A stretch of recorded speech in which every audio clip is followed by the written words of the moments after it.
नमस्कार दोस्तों, स्वागत है आपका वीके न्यूज में। मेरा नाम है शेखर द्विवेदी। खबर संसद भवन, नए संसद भवन के उद्घाटन को लेकर, जिसे लेकर कांग्रेस पार्टी के रिएक्शन का इंतजार था, लेकिन अब कांग्रेस पार्टी की तरफ से भी रिएक्शन आ गया है।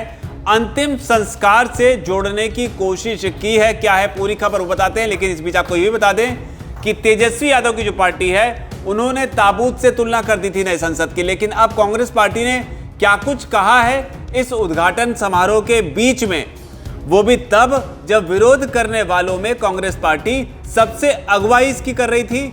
21 पार्टियां जो हैं उद्घाटन समारोह का विरोध कर रही थी। कांग्रेस पार्टी ने क्या कहा है, पहला रिएक्शन आपको बताते हैं। दरअसल मोदी ने देश के नवनिर्मित संसद भवन का लोकार्पण कर दिया है। इस मौके पर स्पीकर ओम बिरला समेत कई वरिष्ठ नेता भी मौजूद रहे। कांग्रेस, टीएमसी, आम आदमी पार्टी समेत 21 दलों ने इस कार्यक्रम का बहिष्कार किया और उद्घाटन के ही मौके पर कांग्रेस ने एक बार फिर से प्रधानमंत्री नरेंद्र मोदी पर हमला बोला। कांग्रेस के नेता हैं जयराम रमेश, उन्होंने उद्घाटन के लिए 28 मई की तारीख चुनने को लेकर मोदी सरकार पर निशाना साधा। जयराम रमेश ने एक ट्वीट कर कहा कि 28 मई के दिन ही पंडित नेहरू का अंतिम संस्कार किया गया था। पूरा ट्वीट बताते हैं आपको।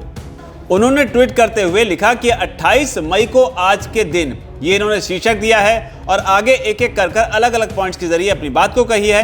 पहले पॉइंट में उन्होंने लिखा है कि नेहरू, जिन्होंने भारत में संसदीय लोकतंत्र को मजबूत करने के लिए सबसे अधिक काम किया, उनका 1964 में अंतिम संस्कार किया गया था, ये कहा है। साथ ही लिखा, सावरकर, जिसकी विचारधारा ने ऐसा माहौल बनाया जो महात्मा गांधी की हत्या का कारण बना, उसका जन्म 1883 में हुआ था।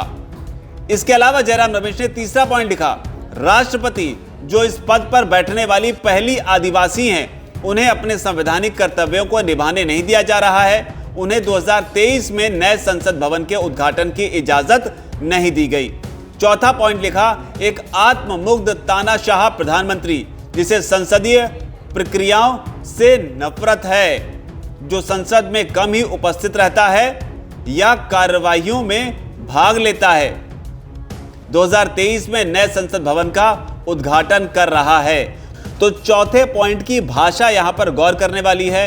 आत्ममुग्ध तानाशाह प्रधानमंत्री तो कहा ही, इसके अलावा उन्होंने संसद में कम ही उपस्थित रहता है, रहते हैं नहीं लिखा है प्रधानमंत्री पद के लिए। प्रधानमंत्री, जिस राष्ट्रपति के सम्मान का जिक्र कांग्रेस पार्टी कर रही है, लेकिन प्रधानमंत्री पद को लेकर उन्होंने इस तरह का भाषा का इस्तेमाल यहां पर किया है कि उपस्थित रहता है, कार्रवाइयों में भाग लेता है, उद्घाटन कर रहा है। इंस्टेड ये होना चाहिए था कर रहे हैं, तो वो प्रधानमंत्री पद की गरिमा यहां पर रखी जा सकती थी। खैर, पांचवा पॉइंट बताते हैं जिसमें कहा गया है, तथ्यों को डिस्टोरियंस द्वारा तोड़ मरोड़ कर पेश करना और मीडिया का ढोल पीटना 2023 में गिरावट का सबसे निचला स्तर है। तो ये जयराम रमेश ने हमला बोला है।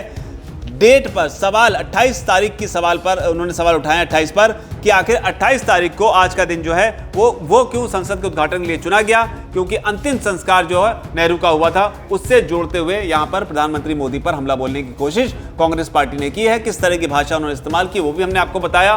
पूरी खबर में फिलहाल इतना ही, आगे जो अपडेट आएगा वो आपके लिए लेकर आते रहेंगे। धन्यवाद। वीके न्यूज, राष्ट्र के नाम।